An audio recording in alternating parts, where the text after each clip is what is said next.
People keep saying relationships are hard work. You got to work at it. You got to compromise. It's always hard. It's hard. It's hard. You know why they keep saying that? Because they don't base their relationships on one of the most important elements, the most important essential element you need. And it's not love. Let me tell you what I think it is. The most important things that make relationships easy is compatibility. Do you like your job? If not, you're not compatible with your job. Do you like the romantic relationship you're in? No, you're not with a compatible person. It doesn't matter what you want to love or what life you want. There's a very big difference between loving something and being compatible with it.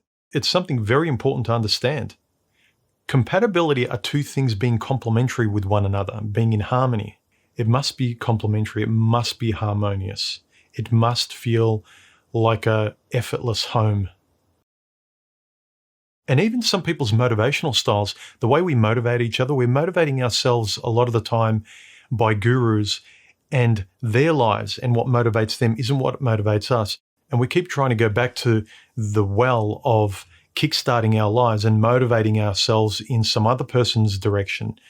But it doesn't work for us. So just like we need to be compatible with our lovers and our romantic partners, we also need to be compatible with what motivates us, the drives, the blueprints and routines we hear from gurus, the 3-step programs that might motivate someone who's an extrovert, but it doesn't motivate someone who's an introvert or a creative. You need to look in the mirror, find out comfortably, realistically, openly and nakedly who you are, and try and fashion what motivates you and what fits with you, and most importantly, what's compatible with you, whether it's things, routines, or people. And yes, the people you try to love but fail to. We're taught in society that if we're just a really nice person, then we can love anybody on the planet, and that in turn they should be able to love us because we're a nice person. This is not true because you're not compatible. I can love being on a vacation, but that's not where I live. And most of us have realized after a few days or a week on a really good vacation, you start feeling like, yeah, I want to go home. This was fun, but I want to go home. I've had enough of this. You have a sense of where home is, but a lot of times we don't want to admit it because we don't want to be alone. What feels like home? What feels like a vacation? Know where home is, or in another way, know who you are. Know what is compatible with you, what helps you sleep at night, what life fits with you, and where you can be completely yourself without putting a mask on. Being entertained or excited by something, something giving you a buzz, a thrill, is very different to what feels like home. We can be entertained by a horror movie. Look, there's the general you that can be accepted and get along out there as a civilian in society. But that's very different from the person you must be in private. And that's the kind of compatibility you must honestly look at if you want a person or a thing in your intimate life. You can have the general you out there that's a good, polite citizen that gets along, but you don't live out there. When you come back home, your intimate life, when the doors are closed, when you relax, who are you? And what is the only kind of person that'll fit in with you and your lifestyle? If what you really want is intimacy, as in someone in your home that you can sleep with, you can just do nothing with, that's an intimate life. So everyone's trying to love generally, but no one's trying to love intimately. And that takes specificity. That takes you being very honest at rejecting 99% of what's out there and only looking at, listening to, and maybe considering that 1% if you're lucky. And if not, you'll be content with what you have in your life that is already compatible, like your family, friends, and routines.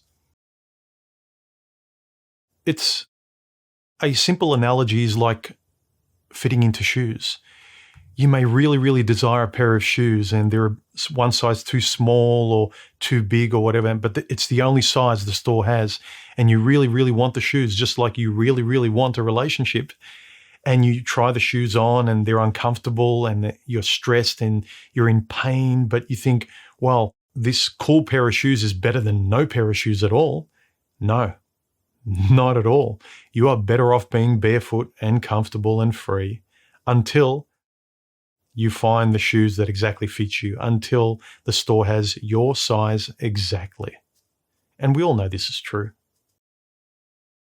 And I always noticed that when I came across happy couples at gatherings and things, and you talk to them and you can just see that they are genuinely happy.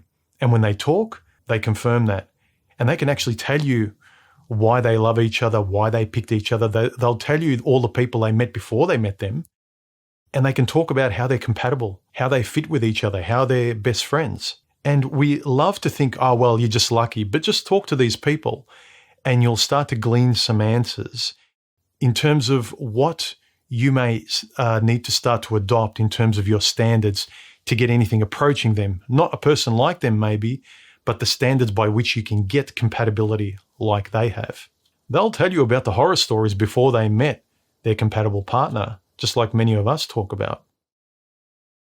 The type of incompatibility that's at the heart of, whether or not it's going to fundamentally work with someone is incompatibility in like just even your core nature. Like if you're an introvert and who you want to love, but can or can't is another question.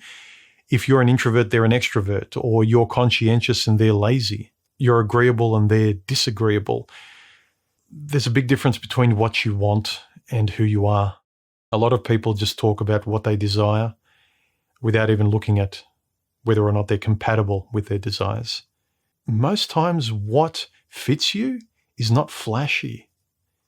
And we're all looking for flashy Hollywood solutions, but what will make us content and happy usually is very, very banal and rudimentary.